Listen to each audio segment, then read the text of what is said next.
सावळ्याची जणू सावली या मालिकेच्या येणाऱ्या भागामध्ये जबरदस्त असा ट्विस्ट येणार आहे. तर प्रेक्षकांनो, इथे आता मोनिकाने शंकरराव यांना किडनॅप करून ठेवलेलं असतं आणि त्यांना इथे जीवे मारण्याची धमकी देऊन तिने आता सावली हर्बलमध्ये जे काही इन्व्हेस्टमेंट ते करणार आहेत त्याच्यामधून माघार घ्यायला सांगितलेले असते.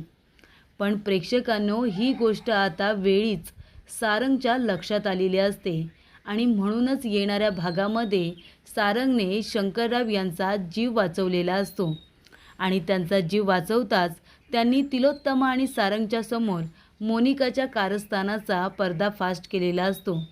मोनिकाचं कारस्थान तिलोत्तमाच्या लक्षात येताच तिलोत्तमाने मोनिकाचं थोबाड फोडून तिला बिझनेसमधून आणि घरामधून कायमस्वरूपी हकलून दिलेलं असतं.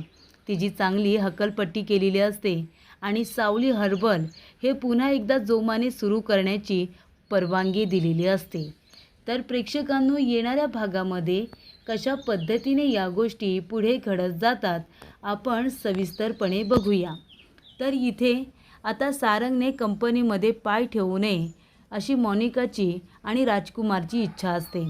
पण राजकुमार खूपच जास्त घाबरत असतो तिलोत्तमाच्या समोर बोलण्यासाठी. पण इथे आता मोनिका खूपच जास्त इथे आता शुअर असते की काहीही झालं तरीसुद्धा सारंगला मी कंपनीमध्ये पाऊल ठेवू देणार नाही. आणि या सगळ्याचं मूळ काय आहे तर ते सावली हर्बल आहे ना. सावली हर्बल हे जर आता पुन्हा सुरूच झालं नाही तर सारंग कंपनीमध्ये पाय ठेवणार नाही. जर तो कंपनीमध्ये परत आला तर आम्हाला कंपनीमध्ये गैरव्यवहार करता येणार नाही, फ्रॉड करता येणार नाही, पैसे काढता येणार नाही, स्टाफ जो आमच्या म्हणण्यानुसार वागतो ते पुन्हा केलं जाणार नाही. त्यामुळे इथे सारंगने कंपनीमध्ये न येणं आपल्यासाठी किती महत्त्वाचं आहे हे आता मोनिका राजकुमारला पटवून देण्याचा प्रयत्न करत असते. पण राजकुमार म्हणतो, मी आईला काही बोलू शकत नाही, ती माझी आई आहे. तेव्हा मोनिका म्हणते, ठीक आहे, तू काही जरी बोलणार नसशील ना तरी आता जे काही करायचं आहे ना ते मीच करेन. तिलोत्तमाची इच्छा असते की सावली हर्बल हे जर पुन्हा सुरू होणार असेल आणि त्यामुळे आमची कंपनी अजून मोठ्या प्रमाणात नावारूपाला येणार असेल तर चांगलीच गोष्ट आहे. नाव बदलण्याचा प्रयत्न तीही करत असते. पण सावली हे नाव घेता सारंग किती इमोशनल होतो हे सुद्धा तिला बरोबर माहिती आहे. त्यामुळे आता तिने सावली या नावाचं भांडवल करून सारंगला पुन्हा एकदा कंपनीमध्ये घेतलेलं असतं. ती म्हणते की बघ सारंग, एकतर नाव बदल किंवा सावली हर्बल नाव बदलायचं नसेल तर तू कंपनीमध्ये पुन्हा परत ये, तू जॉईनिंग कर. तेव्हा इथे आता कंपनीमध्ये परत येण्यासाठी तिलोत्तमाने सारंगला वडिलांची सुद्धा शपथ दिलेली असते. त्याच्या म्हणते की तुला तुझ्या बाबांची शपथ आहे, मला तुझी गरज आहे कंपनीमध्ये आणि तुला यावंच लागेल. हा तुझ्या आईचा हट्ट आहे असं समज. आणि तेव्हा सारंगचा नाईलाज होतो. तो म्हणतो की ठीक आहे, कायमस्वरूपी मी जॉईनिंग करतो आहे असं मी म्हणत नाही. हा पण जोपर्यंत सावली हर्बल व्यवस्थित सुरू होत नाही, सगळं कामकाज सुरळीत पार पडत नाही, तोपर्यंत मी कंपनीमध्ये येणार. तेव्हा इथे आता तिलोत्तमाने शेवटीला सावलीच्याच नावाने सारंगला पुन्हा एकदा कंपनीमध्ये येण्यासाठी सांगितलेलं असतं. आणि मग काय, सारंगची आणि शंकरराव जे इन्व्हेस्टर आहेत त्यांची मीटिंग होणार असते. त्यांचं बोलणं चालणं हे आता मीटिंगमध्ये मोठ्या प्रमाणात होणार असतं. पण शंकरराव येतच नाही आणि महत्त्वाची गोष्ट म्हणजे ते फोनसुद्धा उचलत नाही. तेव्हा तिलोत्तमा सारखी कॉन्टॅक्ट करण्याचा प्रयत्न करत असते. तेव्हा इथे सारंग गेली 1 तास त्या ऑफिसमध्ये बसून केबिनमध्ये बसून वाट बघत असतो. तेव्हा राजकुमारने एक जागा बघितलेली असते. त्या जागेचं आता डिझायनिंग तो आपल्या आईला दाखवत असतो. पण ती बघण्यामध्ये अजिबात इंटरेस्टेड नसते, कारण तिला फक्त एकच काळजी असते की आता इथे शंकरराव यांनी असायला हवं होतं आणि त्यांची सारंगबरोबर सावली हर्बलवरून मीटिंग व्हायला हवी होती अशी तिलोत्तमाची इच्छा असते. तेव्हा इथे आता राजकुमार म्हणत असतो की मला असं वाटतं की ते इंटरेस्टेड नसतील म्हणून कदाचित फोन उचलत नसतील. तिलोत्तमा म्हणते, शंकरराव असे अजिबात नाही आहेत, ते आपले खूपच चांगले इन्व्हेस्टर आहेत, जुने जाणते आहेत, पाठ फिरवणारे तर अजिबात नाही आहेत ते. त्यामुळे इथे राजकुमार म्हणत असतो, मग ते फोन का उचलत नाही आहेत, त्यांनी फोन तरी उचलायला हवा होता ना. तेव्हा सारंग म्हणतो, मला असं वाटतं की आई या सगळ्यामध्ये नक्कीच काहीतरी काळबेरं आहे. कालपर्यंत सावली हर्बलमध्ये उतावळे होऊन इन्व्हेस्ट करणारे शंकरराव आणि आता एकही फोन न उचलणारे शंकरराव, काहीतरी गडबड नक्की आहे असं मला वाटतं. तिलोत्तमा म्हणते, बरोबर बोलतोयस तू सारंग, मला पण तेच वाटतंय, काहीतरी गडबड नक्की आहे. तेव्हा राजकुमार म्हणतो, आई अगं तू सारंगकडे लक्ष देऊ नकोस. जेव्हापासून तो समाजसेवा करायला लागलाय ना, तेव्हापासून आहे ना त्याच्या डोक्यामध्ये काहीही असे भलते-सलते विचार येतात. तिलोत्तमा म्हणते, नाही नाही, पण सारंग जे बोलतोय ते बरोबरच आहे. शंकररावांच्या बाबतीत नक्कीच काहीतरी अघटित घडले. जर त्यांना इन्व्हेस्टमेंट करायची नाही आहे तर ते आपल्याला एखादा तरी फोन करू शकतात, पण त्यांनी तसं काही केलेलं नाही आहे. त्यामुळे मला असं वाटतं की शंकरराव कुठल्या तरी संकटामध्ये नक्कीच आहेत. तेव्हा इथे शंकरराव संकटामध्येच असतात. कारण का, तर मोनिकाने त्यांना एका गोडाऊनमध्ये किडनॅप केलेलं असतं आणि ती काय म्हणत असते, आपले गुंडसुद्धा तिच्याबरोबर असतात आणि ती म्हणते की शंकरराव, आता मी तुम्हाला जे सांगते ना तुम्हाला तेच करायचं आहे. मी एक फोन लावून देणार, तुम्ही त्या फोनवरती फक्त एवढंच बोलायचं की सावली हर्बलमध्ये मला इन्व्हेस्ट करायचं नाही आहे. सावली हर्बल हे ब्रँड लवकरात लवकर मार्केटमध्ये बंद करा, असं तू म्हणायचं, कळलं का? त्यानंतर इथे मोनिका फोन लावून देते तिलोत्तमाला आणि म्हणत असते की शंकरराव आता बोलायचं, नाहीतर ह्या बंदुकीतल्या गोळ्या आहेत ना त्या तुमच्या डोक्यामध्ये जातील.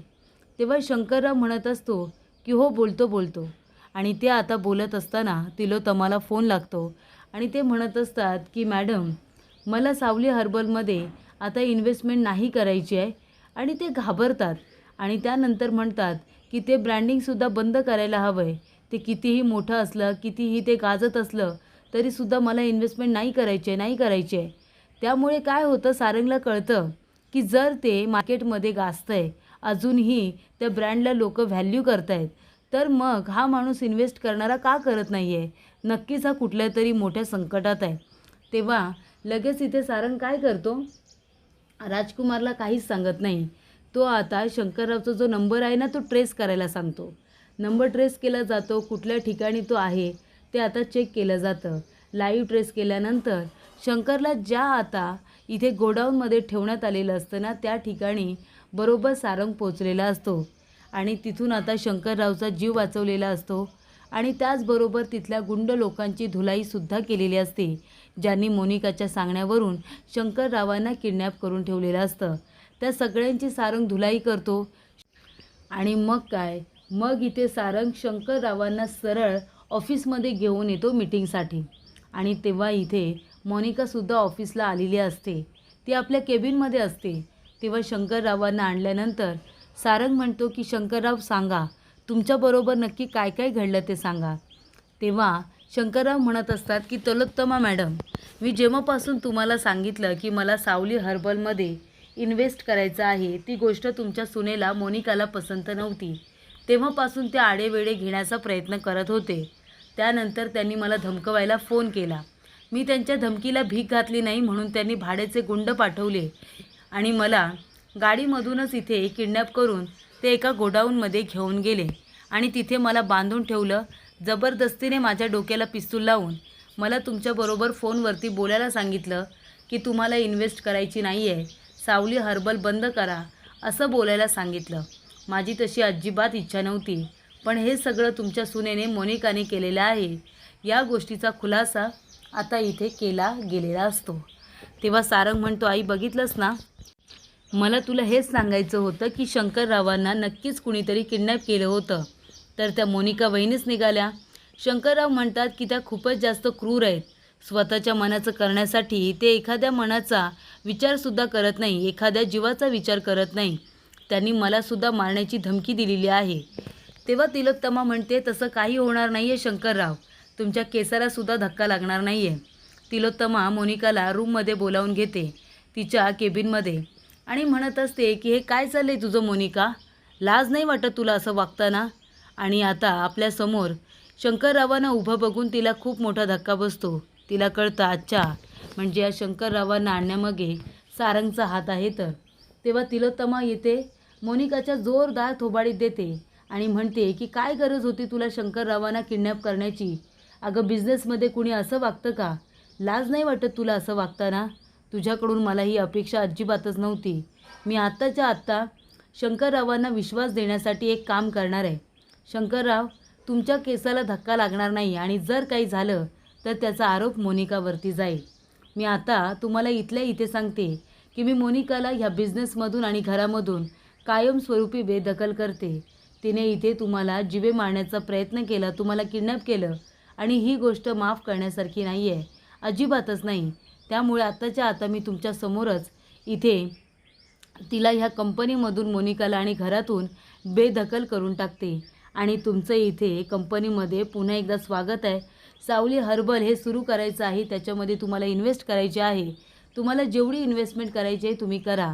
सावली हर्बल हे प्रोडक्ट, हे ब्रँडिंग वरच्या लेवलला जाणार आहे आणि याची मला खात्री आहे, कारण आता माझा सारंग या कंपनीमध्ये पुन्हा एकदा जॉईन झालेला आहे. तर अशा रीतीने शंकररावांना किडनॅप करून धमकावणाऱ्या इथे मोनिकाची बोलती बंद केलेली असते. मोनिकाला आता कंपनीमधून आणि घरातून बेदखल करण्यात आलेलं असतं आणि त्याचबरोबर सावली हर्बल हे प्रोडक्ट पुन्हा एकदा सुरू करण्यात आलेलं असतं.